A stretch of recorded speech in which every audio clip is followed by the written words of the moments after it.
Hello everyone, मैं हर्षित वापस से आप सबका स्वागत करता हूं। जैसा कि हम लोग माइक्रो इकोनॉमिक्स स्टार्ट किए थे लास्ट क्लास में, और पहली क्लास में हम लोगों ने पढ़ा था कि इकोनॉमी क्या है या इकोनॉमिक्स क्या है। हम लोगों ने इकोनॉमिक एक्टिविटीज़ के बारे में जाना था, हम लोगों ने नॉन इकोनॉमिक एक्टिविटीज़ के बारे में जाना था। उसी क्रम में हम लोग, जैसा कि मैं जो बातें कह रहा हूँ आप एक बार देख सकते हैं 10 सेकंड में। इकोनॉमी के बारे में हम लोगों ने पढ़ा, इकोनॉमिक एक्टिविटी के बारे में हम लोगों ने पढ़ा, फिर उसमें हम लोगों ने कहा कि it consist of production, consumption, exchange और डिस्ट्रीब्यूशन। हम लोगों ने आगे बात की फिर नॉन इकोनॉमिक एक्टिविटीज़ की, और फिर हम लोगों ने इकोनॉमिक्स की डेफिनेशन दी। इकोनॉमिक्स की डेफिनेशन में हम लोगों ने मेकिंग चॉइसेस की बात की, जहां पर हमने क्या कहा कि इकोनॉमिक्स एक स्टडी है चॉइस, मेकिंग चॉइस करने का, यानी स्टडी ऑफ मेकिंग चॉइस। किस चीज में? In the presence of scarce resources, in the presence of scarcity.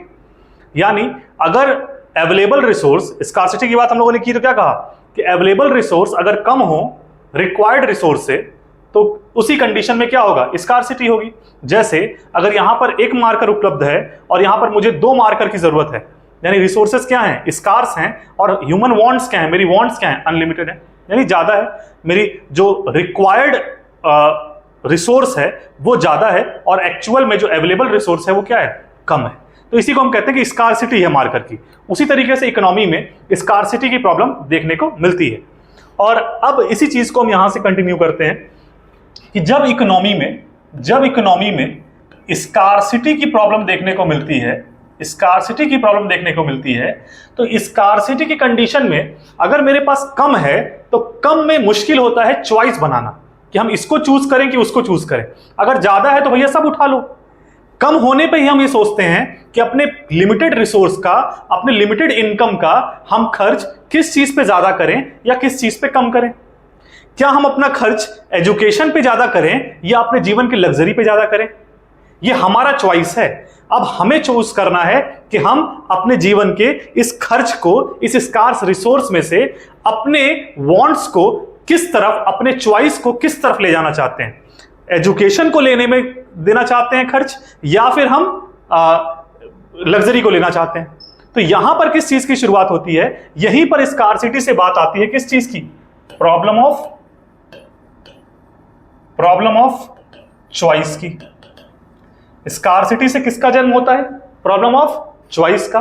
और जब हम प्रॉब्लम ऑफ चॉइस की बात करते हैं तो ये प्रॉब्लम ऑफ चॉइस जो है, कि जरा आप सोचिए कि क्या स्कार्सिटी सिर्फ इंडिया में होगी या स्कार्सिटी सिर्फ किसी एक इकोनॉमी में होगी? नहीं, स्कार्सिटी तो एक ऐसी चीज है जो हर इंसान के जीवन में होती है।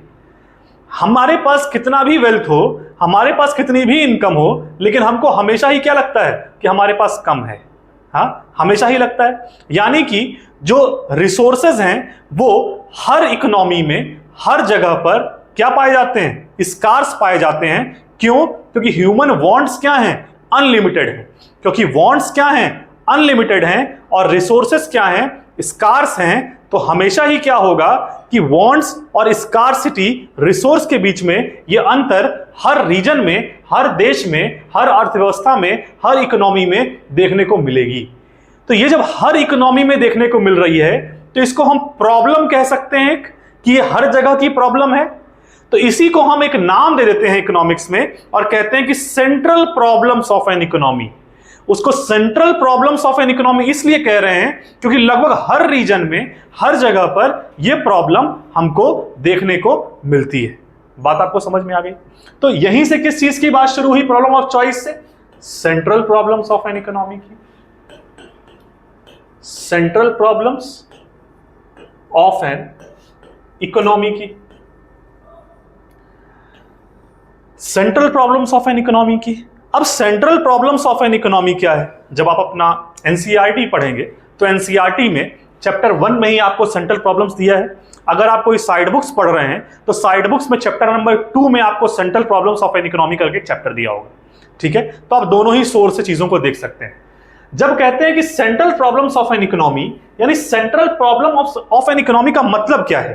तो पहली शुरुआत यहां से हुई कि इसका जन्म कहां से हुआ। इसका जन्म हुआ स्कार्सिटी से, और स्कार्सिटी हर इकोनॉमी में, हर रीजन में देखने को मिलती है, हर जगह देखने को मिलती है। तो जब स्कार्सिटी हर जगह होगी तो ये समस्या भी, प्रॉब्लम ऑफ चॉइस भी हर जगह होगी। तो इस प्रॉब्लम ऑफ चॉइस को हर रीजन में होने की वजह से हमने मान लिया कि ये हर इकोनॉमी की सेंट्रल प्रॉब्लम है। तो इसको हम लोगों ने कह दिया कि central problems of an economy. अब सवाल उठता है कि ये सेंट्रल प्रॉब्लम्स किस किस तरह की हो सकती हैं।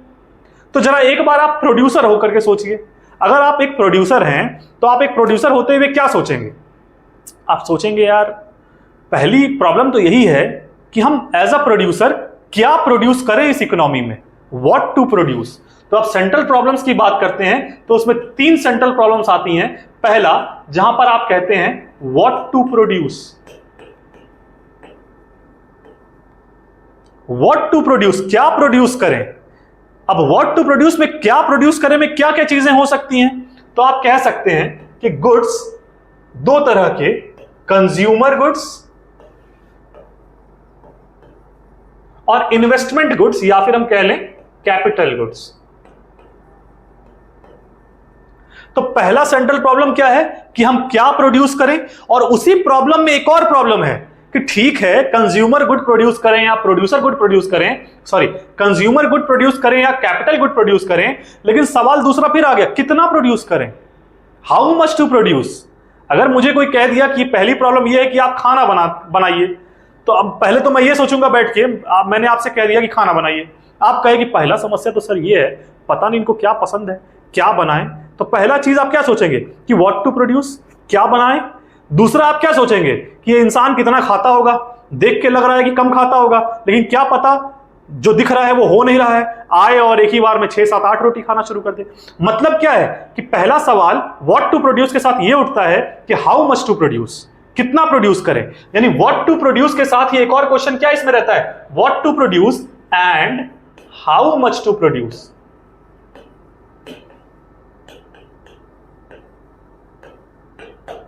बात समझ में आ गई, what to produce and how much to produce. फिर जब हम यहां से निकलते हैं तो सेकंड क्वेश्चन हमारा यह आता है कि हम कैसे प्रोड्यूस करें, हाउ टू प्रोड्यूस।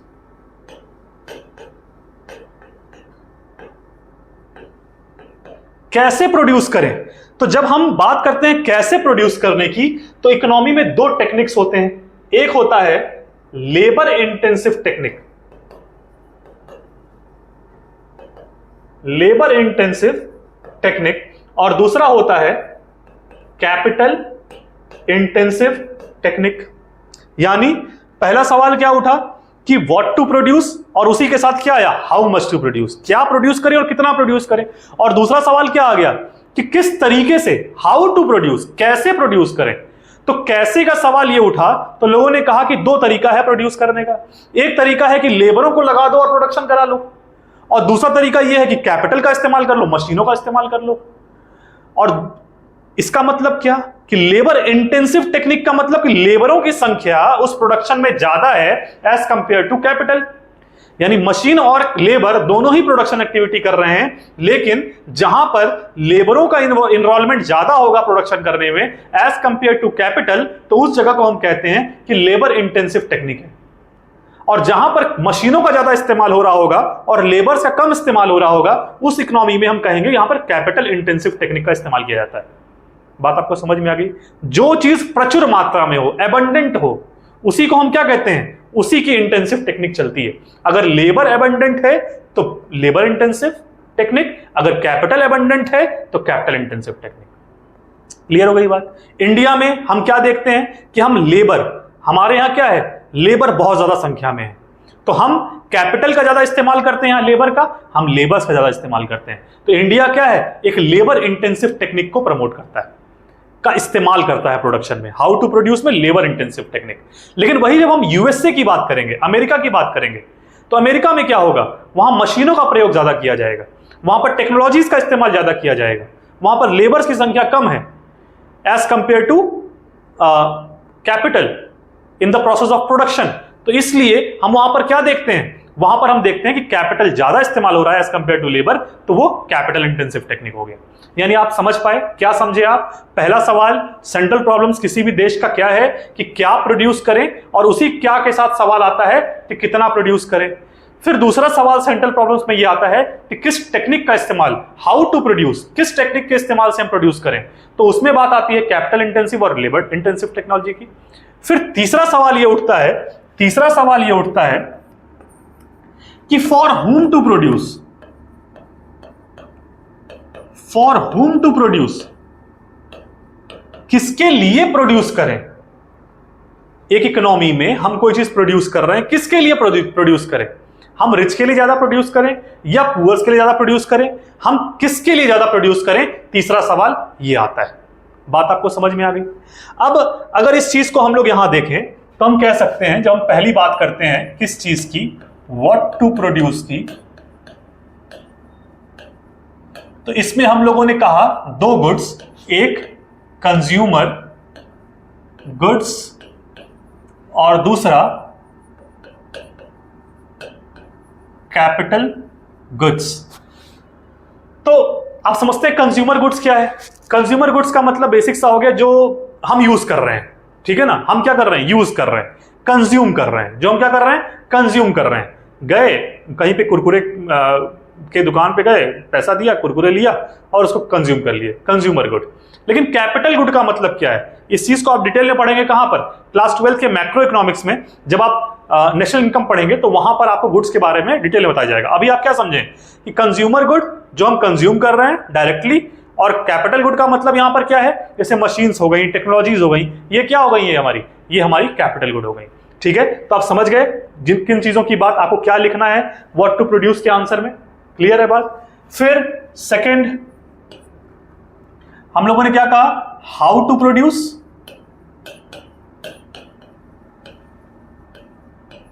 इसमें हम लोगों ने किन दो चीजों की बात की, लेबर इंटेंसिव और कैपिटल इंटेंसिव टेक्निक की। तो लेबर इंटेंसिव टेक्निक का मतलब जहां पर लेबर ज्यादा काम कर रहे हो कैपिटल से, यहां पर लेबर का प्रोडक्शन ज्यादा है एज कंपेयर टू कैपिटल का प्रोडक्शन। कैपिटल इंटेंसिव का मतलब क्या हो गया, कैपिटल ज्यादा हो लेबर से। क्लियर है। लेबर इंटेंसिव का एक एग्जांपल आप दे सकते हैं, एग्जांपल इंडिया। कैपिटल इंटेंसिव का आप एक एग्जांपल दे सकते हैं, यूएसए। बात समझ में आ गई, यानी कि लेबर इंटेंसिव टेक्निक और कैपिटल इंटेंसिव टेक्निक। फिर तीसरा सवाल क्या था, तीसरा सवाल था फॉर होम टू प्रोड्यूस। तो फॉर होम टू प्रोड्यूस में हम किसकी बात कर रहे हैं, हम रिच की बात कर रहे हैं या हम पुअर की बात कर रहे हैं। ठीक है ना, किसके लिए प्रोड्यूस करें, रिच के लिए प्रोड्यूस करें या पुअर के लिए प्रोड्यूस करें। ये आपकी तीन क्या है, सेंट्रल प्रॉब्लम्स है। आपको बात क्लियर हो गई। अब कुछ टर्म्स जो आपके बुक में दिए हुए हैं, जैसे पॉजिटिव इकोनॉमिक्स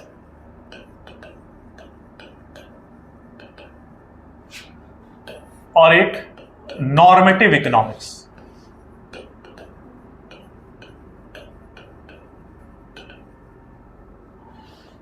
जब हम लोग बात करते हैं पॉजिटिव इकोनॉमिक्स की और नॉर्मेटिव इकोनॉमिक्स की, तो हम कहते हैं पॉजिटिव इकोनॉमिक्स का मतलब क्या है, व्हाट इज।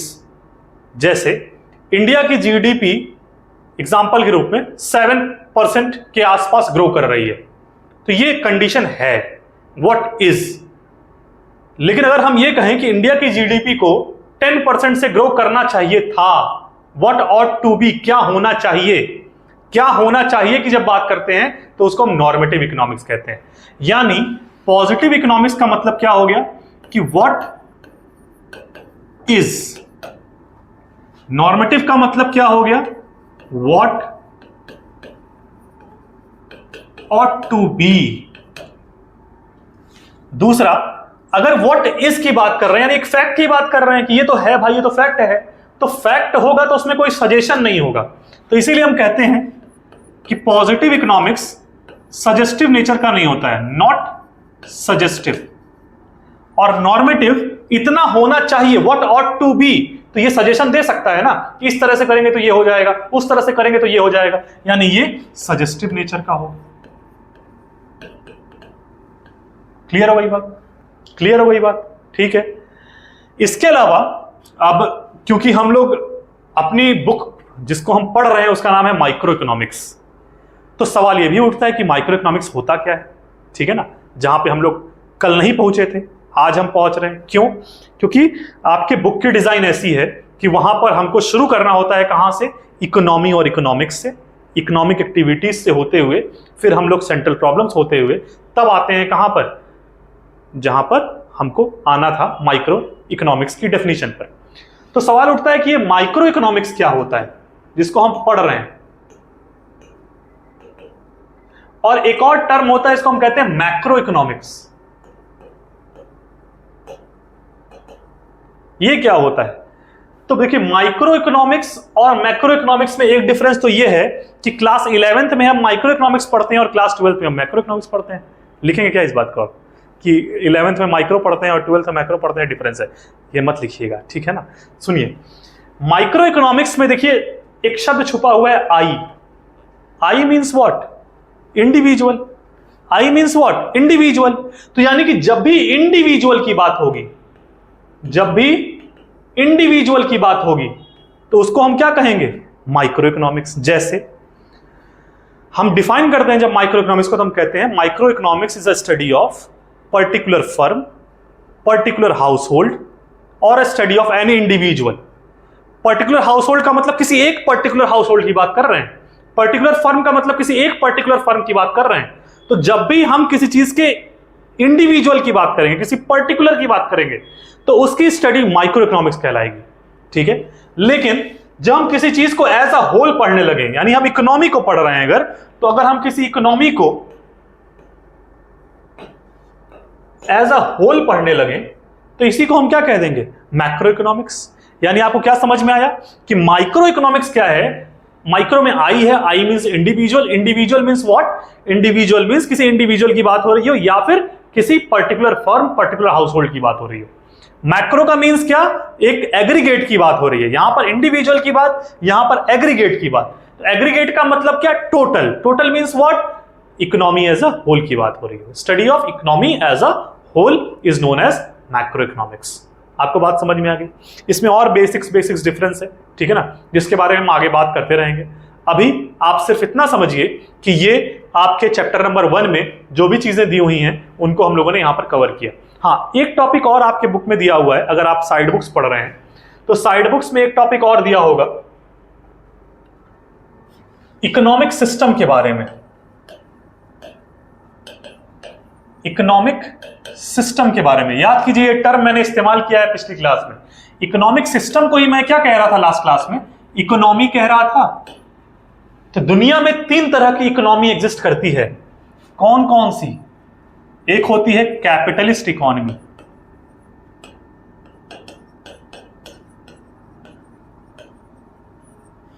दूसरा हम लोग कहते हैं सोशलिस्ट इकोनॉमी,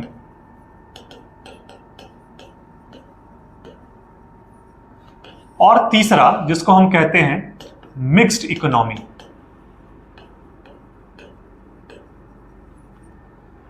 कैपिटलिस्ट इकोनॉमी का मतलब हो गया वो इकोनॉमी जो मार्केट द्वारा कंट्रोल की जाती है, तो इसको मार्केट कंट्रोल्ड इकोनॉमी भी कहते हैं, मार्केट इकोनॉमी।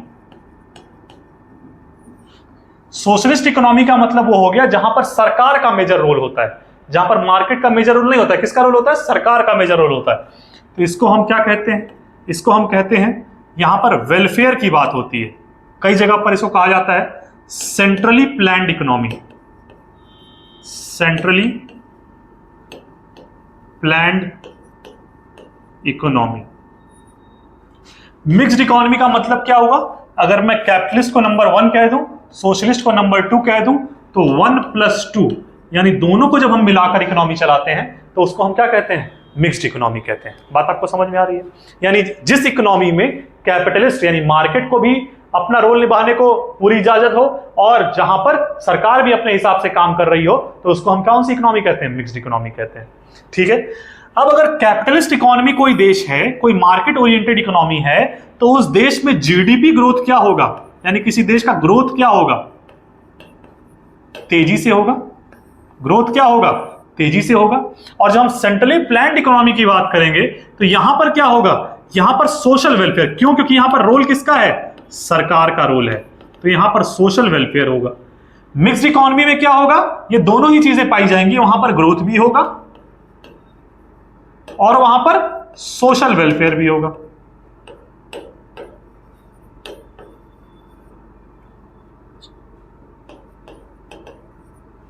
वहां पर सोशल वेलफेयर भी होगा। यानी कि आपको क्या समझ में आया? कैपिटलिस्ट इकोनॉमी, अच्छा कैपिटलिस्ट इकोनॉमी जो थी वो इकोनॉमी कहती थी कि there is no role of government, government को एक लिमिटेड रोल दिया गया है। क्या रोल दिया गया है कि सरकार का काम सिर्फ और सिर्फ लॉ एंड ऑर्डर मेंटेन करना है और डिफेंस को मैनेज करना है, इसके अलावा सरकार का कोई रोल नहीं है। इकोनॉमी की सारी भागदौड़, सारा काम कौन संभालेगा? मार्केट संभालेगा, मार्केट उन चीजों को इंप्लीमेंट करेगा। ठीक है, फिर जब सोशलिस्ट की बात किया तो यहां पर किसकी बात आई? यहां पर बात आई किसकी? यहां पर बात आ गई गवर्नमेंट की। अब गवर्नमेंट आएगी तो गवर्नमेंट का मेन काम क्या होता है? सोशल वेलफेयर करना होता है। इसीलिए जब हम सोशलिस्ट इकोनॉमी की बात करते हैं तो वहां पर क्या होता है? वहां पर सोशल वेलफेयर की बात होती है। ठीक है, जब हम मिक्स्ड इकोनॉमी की बात करते हैं, जैसे इंडिया इसका बेस्ट एग्जांपल है। इंडिया, अब हम लोग अपने इंडिपेंडेंस से ही क्या है? मिक्स्ड इकोनॉमी को फॉलो करते हैं, मिक्स्ड इकोनॉमिक सिस्टम को फॉलो करते हैं। मिक्स्ड इकोनॉमिक सिस्टम को फॉलो करने का मतलब कि हमारे यहाँ कैपिटलिस्ट को भी ठीक ठाक छूट है, हमारे यहाँ सोशलिज्म को भी प्रमोट किया जाता है। सरकार लोगों को free education, free health, free ration भी पहुंचाएगी और सरकार कैपिटलिस्ट लोगों को उनके टैक्सेस में कुछ कमी भी देगी, कुछ रिलैक्सेशन भी देगी, उनके लोन्स की सब्सिडी भी, लोन्स पे भी सब्सिडी देगी, कुछ माफ करेगी। बात समझ में आ रही है? यानी कि हमारे यहां क्या है? मिक्स्ड इकोनॉमी देखने को मिलता है। आपको बात समझ में आ गई? तो ये आपका टाइप्स ऑफ इकोनॉमिक सिस्टम है या टाइप्स ऑफ इकोनॉमी आप कह सकते हैं, जिसमें हम 3 तरह की इकोनॉमी के बारे में बात करते हैं। मुझे उम्मीद है कि आपको ये सारी बात समझ में आ गई। तो आज हम लोगों ने क्या क्या चीजें पढ़ी, आज हम लोगों ने क्या क्या पढ़ा? आज हम लोगों ने पढ़ा पहली चीज स्कार्सिटी के बारे में। स्कार्सिटी में हम लोगों ने क्या कहा? स्कार्सिटी में हम लोगों ने कहा कि जो अवेलेबल रिसोर्स है जब वो कम रह जाए रिक्वायर्ड रिसोर्स से, तो उसी को हम कहते हैं कि इकोनॉमी में स्कार्सिटी है। और क्यों स्कार्सिटी है? क्योंकि हम सब जानते हैं कि wants are unlimited and resources are limited. तो हमेशा ही क्या होगा? रिसोर्स कम रहेंगे और वांट्स, ह्यूमन वांट्स हमेशा क्या होगी? अनलिमिटेड होगी। वांट्स हमेशा ज्यादा होगी, चाहत हमेशा ज्यादा होगी और चीजें क्या होंगी? कम होंगी। तो हमेशा स्कार्सिटी की प्रॉब्लम देखने को मिलेगी। तो जब भी स्कार्सिटी होगी तो किस प्रॉब्लम का जन्म होगा? प्रॉब्लम ऑफ चॉइस का जन्म होगा कि हमारे पास लिमिटेड रिसोर्स है, अब हम इसको परचेस करें कि उसको परचेस करें, इसको प्रोड्यूस करें कि उसको प्रोड्यूस करें। तो प्रॉब्लम ऑफ चॉइस का जन्म होगा, प्रॉब्लम ऑफ चॉइस का जन्म होगा। और ये प्रॉब्लम ऑफ चॉइस या ये स्कार्सिटी की प्रॉब्लम किसी एक रीजन में नहीं होती है बल्कि हर जगह पाई जाती है। तो इसको हम लोगों ने क्या कह दिया? कहा कि प्रॉब्लम ऑफ चॉइस जो है ये हर इकोनॉमी में पाई जाती है। तो इसको हमने कह दिया central problems of an economy. जब हमने कहा central problems of an economy, तब हम लोगों ने क्या पढ़ना शुरू किया कि सेंट्रल प्रॉब्लम्स हमने 3 देखे हैं। कौन कौन से? पहला कि व्हाट टू प्रोड्यूस, क्या प्रोड्यूस करें, और क्या के साथ सवाल आता है कि क्या प्रोड्यूस करें, कितना प्रोड्यूस करें, हाउ मच टू प्रोड्यूस। और फिर सेकंड क्वेश्चन अराइज होता है, अच्छा क्या प्रोड्यूस करें में हमने क्या पढ़ा? कंज्यूमर गुड्स प्रोड्यूस करें या कैपिटल गुड्स प्रोड्यूस करें। ठीक है, फिर हम लोगों ने पढ़ा क्या कि हाउ टू प्रोड्यूस, हम कैसे प्रोड्यूस करें। कैसे प्रोड्यूस करने में हमने 2 टेक्निक समझी। 2 टेक्निक्स कौन सी? या तो कैपिटल इंटेंसिव टेक्निक का इस्तेमाल करेंगे या तो लेबर इंटेंसिव टेक्निक का इस्तेमाल करेंगे। ठीक है, फिर हमने तीसरा सवाल क्या समझा सेंट्रल प्रॉब्लम्स में कि फॉर होम टू प्रोड्यूस, किसके लिए प्रोड्यूस करें? रिच के लिए पुअर करें, रिच के लिए प्रोड्यूस करें या पुअर के लिए प्रोड्यूस करें। बात समझ में आ गई? ये आपको बात क्लियर हो गई? और फिर यहां से हम लोग कहां गए? पॉजिटिव इकोनॉमिक्स और नॉर्मेटिव इकोनॉमिक्स की तरफ। हम लोग यहां से कहां गए? हम लोग यहां से आए पॉजिटिव इकोनॉमिक्स और नॉर्मेटिव इकोनॉमिक्स पे। पॉजिटिव इकोनॉमिक्स में हमने क्या कहा कि जब भी कोई फैक्ट की बात हो, व्हाट इज, क्या है, यानी इस समय पर इस रूम में एक चेयर है, तो ये एक पॉजिटिव इकोनॉमिक्स का पार्ट, एक फैक्ट बता रहे हैं हम। लेकिन इस कमरे में कम से कम 10 चेयर होनी चाहिए, ये नॉर्मेटिव इकोनॉमिक्स है। यानी पॉजिटिव मींस व्हाट इज और normative means what ought to be, क्या होना चाहिए। इंडिया की जीडीपी 7% के आसपास ग्रो कर रही है, क्या ये क्या है? ये आपकी फैक्ट बता रहा है, यानी ये आपकी पॉजिटिव इकोनॉमिक्स है। इंडिया की जीडीपी को डबल डिजिट में ग्रो करना चाहिए था, ये व्हाट ऑट टू बी है, यानी ये नॉर्मेटिव इकोनॉमिक्स। जब हम बात करेंगे फैक्ट की, इस कमरे में एक कुर्सी है तो यहाँ कोई सजेशन नहीं है। लेकिन जब हम बात करेंगे नॉर्मेटिव की, तो यहां पर हम कह सकते हैं कई सारी कुर्सियां होनी चाहिए, यहां पर हम सजेशन देंगे। बात समझ में आ गई? यानी पॉजिटिव इकोनॉमिक्स नॉट सजेस्टिव और नॉर्मेटिव इकोनॉमिक्स सजेस्टिव। बात समझ में आ गई? फिर माइक्रो और मैक्रो में हमने कहा कि माइक्रो में आई है individual, micro is a study of, micro economics is a study of individual, study of particular firm, study of particular household. ठीक है, लेकिन जब मैक्रो की बात करेंगे तो मैक्रो एग्रीगेट्स की स्टडी है। एग्रीगेट्स मींस टोटल की स्टडी है, total means economy as a whole की स्टडी है। ठीक है, यहां तक हमने समझा।